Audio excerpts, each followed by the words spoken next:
again polarized, fist raised in anger. Gero eta gehiago dira elizatik eskondu eta baranduta bizi diran senar emazteak. Arazo hau elizearena da arduraz eta zaminez hartzen dugu situazio hau. Horregaitik nahi duguna da kaso honetan dauzan matrimonioak eskondokoak jakin daiela nora etorri eta zelan jokatu euren kasua zuzentzeko. Hemen lehenko eta behin egon teoten gara begaz baten edo berriten edo behar den guztietan egiten dugu berba eta ikusten dugu bere kasua aurreratu baileiken ala estileiken.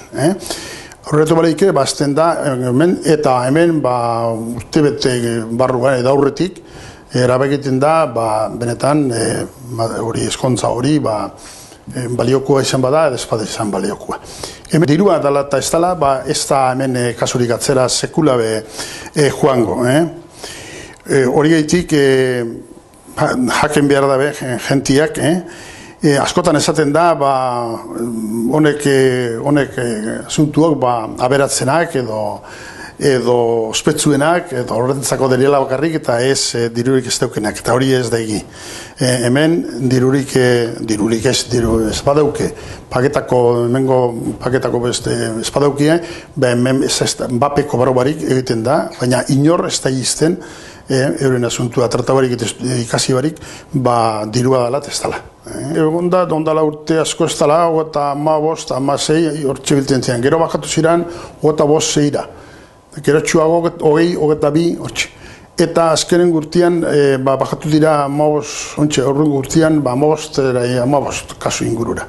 Baina, kaso gehiago etorri egiten dira, konsultetan da preguntetzen da. Askotan, pena galanta gain, esan behar dake, nik uste dut ez dauko zula. Ez dauko urte bideri. Zuk izaten duzunaz, eskontza hori, zileik, ez da ikusten eskontza balioka iztanik.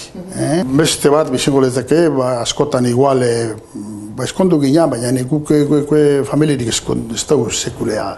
Sekul nahi, umerik ez du nahi izan, sekule bez da, on bez da, lehen bez da, sekule. Propositamente honetxeaz, eskondu ginen. Hori bizingo lezetik, kasu bat, igual, eskontzia balioko ez dela. Eta beste bat, baina batez be honek, eta gero lehen esan duten ez, gehiz be honek kausa psikologiko ez honek, bata besti ez konbendu zina, inkompatibilidad de caracteres herederas esaten dena, hori be gaur asko zertzen da.